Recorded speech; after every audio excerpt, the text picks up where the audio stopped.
Ang ating case 14 is isang 12-year-old na lalaki na taga Calabarzon at nakitaan siya ng mga simptomas na classic dun sa ating Mpox. Yung kanyang lagnat, nagsimula sa lagnat, nagkaroon ng mga butlig sa kanyang pangangatawan na nagaling sa kamay, sa paa, tapos later on nagkaroon na rin sa kanyang muka, no, tsaka sa ulo. Meron din sa may bandang groin area sa bandang ari.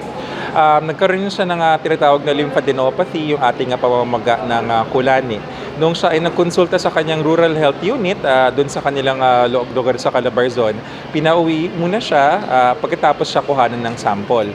Nakuhanan siya ng sample at pinadala sa ating laboratorio na kumpirma by PCR sa ating tinatawag na Mpox. At alam natin na ito ay clade 2, hindi yung clade 1B. So based on initial reports of contact tracing, wala siyang biyahe sa labas. Even sa loob ng bansa, wala rin siyang local na biyahe. At yung kanyang mga close contacts, kung di nagkakamali, nasa 4 yata or 2. Nililito ako dun sa 14 tsaka 13 pero may close contact siya, wala naman na simptomas. At minomonitor natin ang kanyang patuloy na paggaling sa kanyang bahay. Yung case number 2 is a woman. Si 13 pa atras. Si case 13 naman is 26-year-old na babae, taga Metro Manila. Siya naman, halos pareho lang yung sequence, no? May lagnat, yun lang sa lugar nung rashes nag-iiba. Yung sa kanya naman mukhang nagsimula sa muka at bumaba sa katawan. Yung kanyang sintomas, meron rin siyang pamamaga ng kulani sa bandang lieg, kung di ako nagkakamali kay case 13. At wala rin siyang travel history. Nung unang tinanong siya, although for further discussion, kumbaga investigation, ang kanyang parang sexual contact kung meron or wala, tinatanong yun. Active cases ay lahat clade 2. Sa tingin namin at sinasabi naman ng DOH for the past week na, no, meron tayong local transmission na nangyayari. Ito ay sa tingin namin ay butal simula dun sa 2022 na first case natin July 2022. Ang ating preventive measures kapag clade 2 yung nakikita natin, talagang kailangan umiwas tayo sa close, physical, intimate skin-to-skin contact. Ang lahat po ng aktibidades na nagdidikit ang balat, kasama na ang pagtatalik, kasama na ang iba pang mga aktibidades, dapat medyo iwasan po muna natin.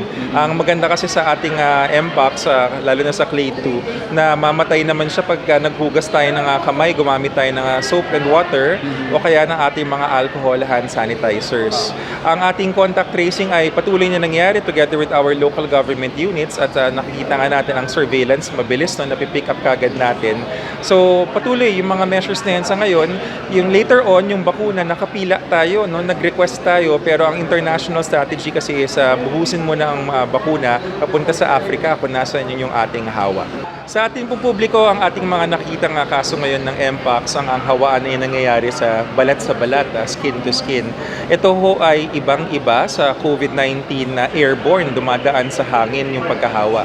Yan po ang dahilan kung bakit ang DOH patuloy na nagsasabi pwede pong mag-home isolation ng mga kaso ng Mpox. Wala ho tayong nakikita pangangailangan para isang lockdown.